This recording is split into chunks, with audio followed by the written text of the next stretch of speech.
This is AP Calculus, Unit 1, Lesson 8. In the unit guide, we are right here. We have 2 more lessons, including today, until we are done with Unit 1, and then we start moving on to review, into pre-test, into fix-up, into test. All right, so review from yesterday. Differentiability. We know the 4 points where it is discontinuous. Let's see if we remember it. All right, so does f prime exist at x equals 1, yay or nay? Yes, f prime does exist, and is that f prime of 1, is it greater than 0, less than 0, or equal to 0? It's greater than 0. Okay, Arrow, tell me why it's greater than 0.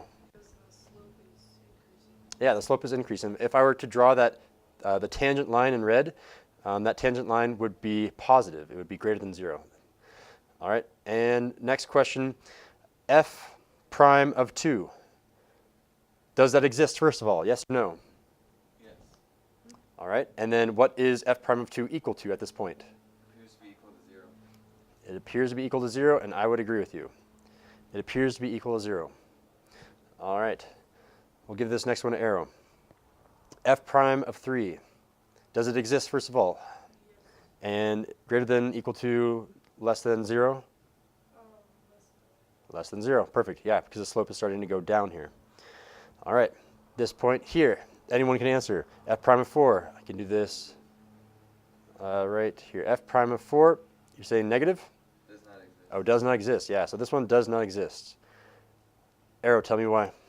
Because it's a sharp corner. Sharp corner, perfect. By the way, sharp corner sounds like it's unofficial, but if you write sharp corner on the AP test, AP graders will know what you mean. So if you say does not exist because sharp corner, they'll be like, yep, give them the points. All right, moving on to F prime of 5.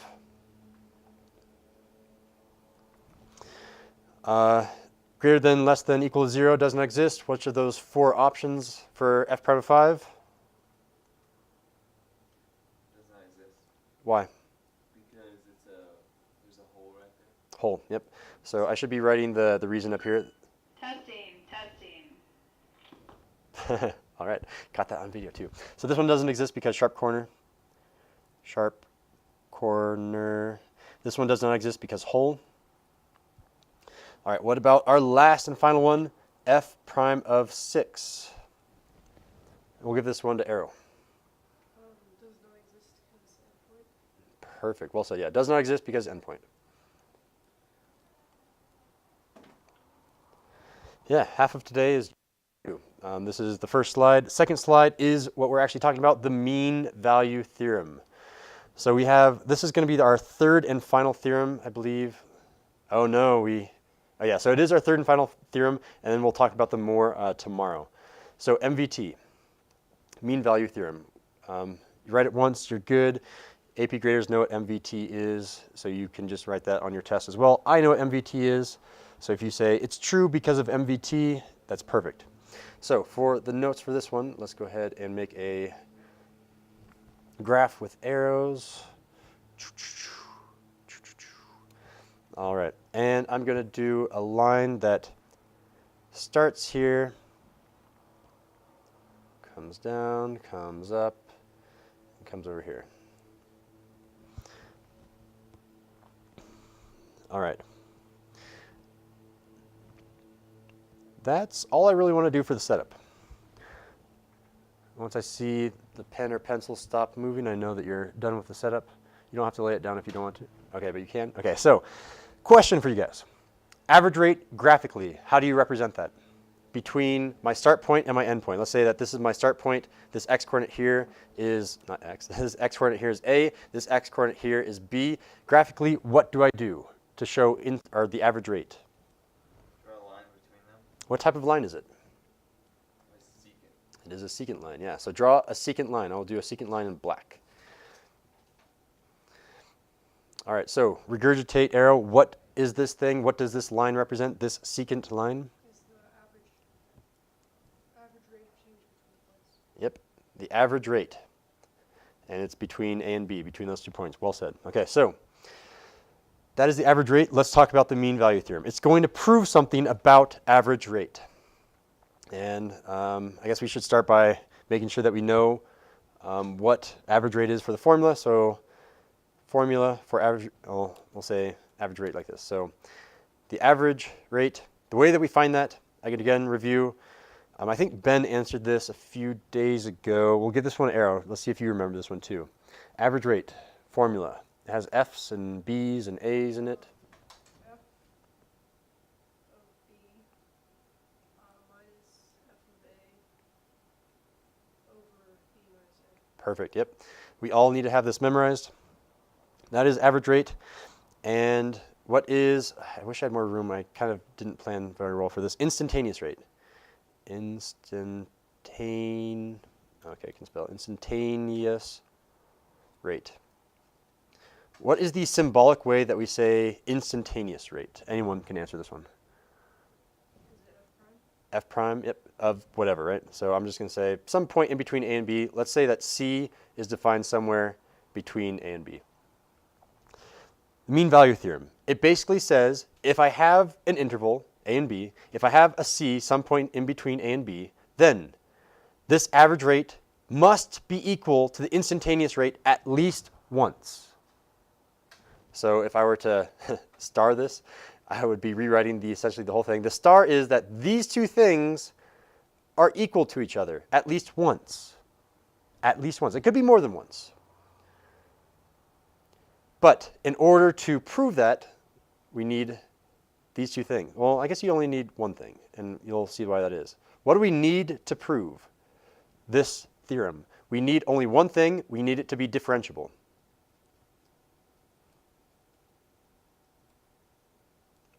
If it's not differentiable, then we can't prove mean value theorem.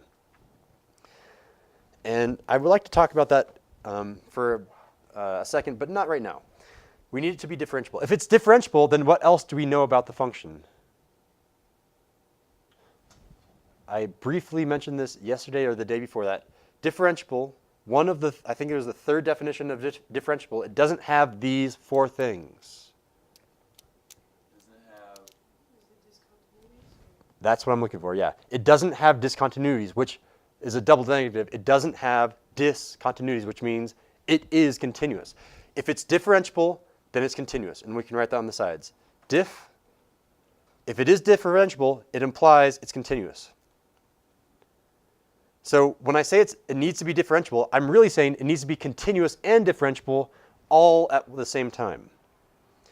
And look here, we drew a blue function. That blue function can be our f of x. This blue function is continuous. It doesn't have breaks, vertical asymptotes, gaps, holes, none of that. And it is differentiable. I don't have any sharp corners. I don't have any vertical tangents. And the last thing I'm forgetting is, so it doesn't have discontinuities. That's one of them. It doesn't have sharp corners. It doesn't have vertical tangents. What's the fourth thing? There should be four of them. I'm forgetting it. It doesn't have where it's vertical. Vertical tangents, good. That's one of them, but that's not the one I was missing. Ooh, I'm forgetting my notes. Let's look back at our notes from yesterday. If you have it, go ahead and look at it. 1-7. Our notes. Sharp corners and endpoints. Okay.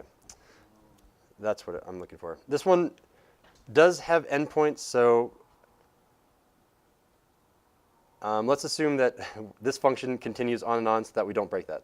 Let's add a little arrow here. It goes on and on. Now we got rid of that one. Perfect. Now this is differentiable.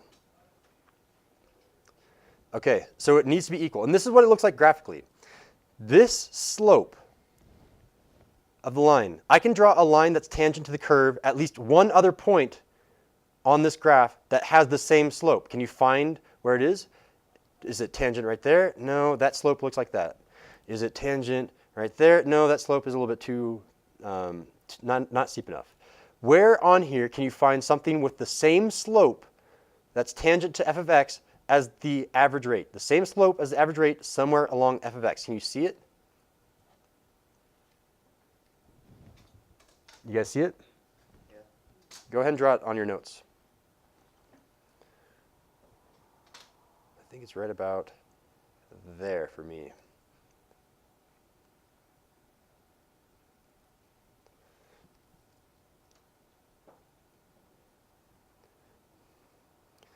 If I drew a function like this is just 1 or 2? It's 2. It's 2. Yeah, there should be 1 down there too. Let's see if we can find it. I'm going to draw, make sure that I'm parallel, so I have the same slope, and then I'm going to drag this tangent line until it touches just once, right there.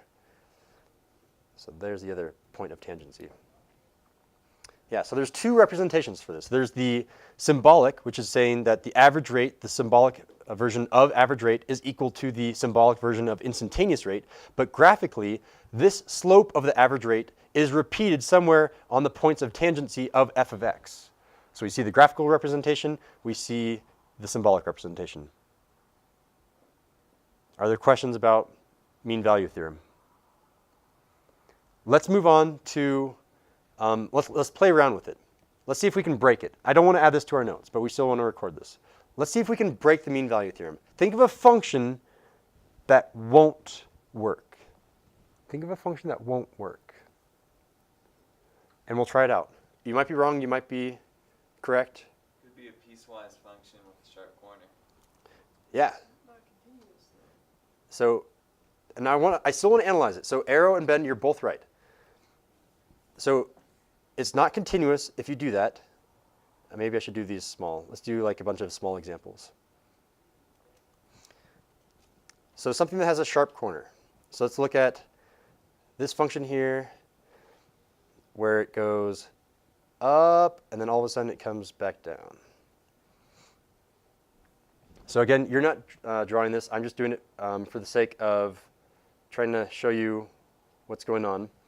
So here is the secant line. I can't draw a point of tangency anywhere on here. If I drew another red line that's parallel to this, if I were to drag that around, there's nowhere that works. It looks like it would be right about there, but not quite. It's somewhere, it's as if the sharp corner kind of broke it, so it should be somewhere where the sharp corner is, but I can't do that. That's the reason that we have the need to be differentiable. Because it's differentiable, we won't have that sharp corner. What else will break it? And let's go ahead and assume that we didn't have this condition, need differentiable. Assume that that was not there. What else would break it?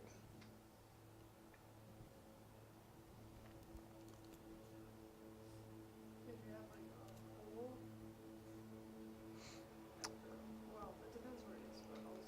Yeah, if you have a hole. So if this sharp corner was instead a hole, exactly. That's another way to disprove it. Think of something else. There's a vertical asymptote. A vertical asymptote. Yeah, let's see if that breaks it. So let's say I come like this. There's the vertical asymptote. And then I have a function that looks like this. Let's say I chose this point and this point. So I should theoretically have a point of tangency that matches this slope right there. So let's draw something parallel to this and drag it around. Uh-oh, it doesn't fit anywhere on here. There's no point of tangency. Nothing works. Yeah, vertical asymptote, that's why it breaks. Think of another thing that will disprove mean value theorem, the reason that we have to have differentiability. And I'll show you the picture why it doesn't work.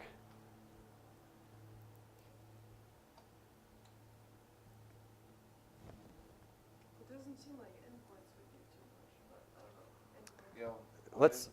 what? I can't have endpoints. Yeah, that's a good question. So why would endpoints not work? And I'm trying to think about that too, because I'm challenging myself in this lesson. I haven't done this before. Totally going free here. Why would endpoints not work? I'm guessing it has something to do with, and I might be totally wrong. I'm going to have to check this after class while you guys are working. I'm guessing it's something to have to do with just how it's formally defined. You can't define it at this point. I can still find a secant line that goes, oh, this should be a secant line black. I can still find a secant line that goes in between these two for whatever my function was, blah, blah, blah, blah, blah.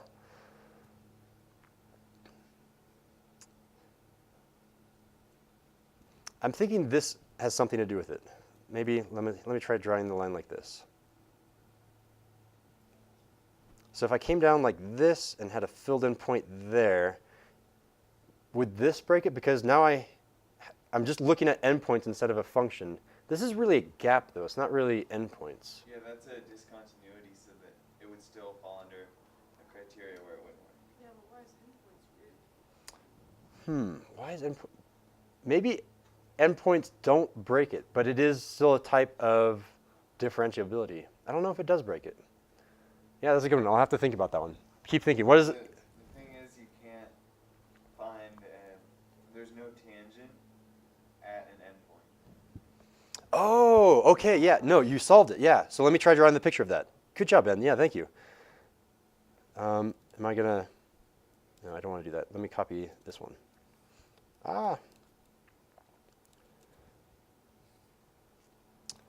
Okay, so let me do my best try to do this. So let's say you have a point here and it ends slightly above it right here. Let's say my function looks like this. It comes down and then it comes all the way right back up, but like right, if I magnify it on that area, what it looks like is it comes up and comes to the point like that. As if right at that point, at this point, that's the only place where I have that slope. No, because I still have the slope right there. I still have the, darn, okay, so I almost broke it, but I still have that slope down there. That, Maybe it just needs to be continuous. Well, obviously it can't have sharp corners. That's part of differentiability. I think the reason that it needs to be differentiable is to make sure that you don't have sharp corners, to make sure you don't have vertical tangents. Should we test vertical tangents? Let's see if vertical tangents mess us up. So let's say we have a function. How would vertical tangents look? So you have something that looks like this, something that looks like that. And it goes on forever and ever. Those are the 2 points we're testing. But it still appears at some point. That still does appear. Maybe it's because if I chose points here and here. No, but you're not allowed to choose the same point. You need 2 different points. I don't know if vertical tangents messes it up at all. I think the only thing that messes us up in terms of our notes from the other day, endpoints seem to not mess us up. Sharp corners do mess us up. All of the discontinuities will almost always mess us up. But vertical tangents and endpoints, I don't think those do mess us up. That's kind of fun. And I'll Google search this later today to know more about this. But yeah, so that's fun to play around. Let's go ahead and do our summaries for our notes.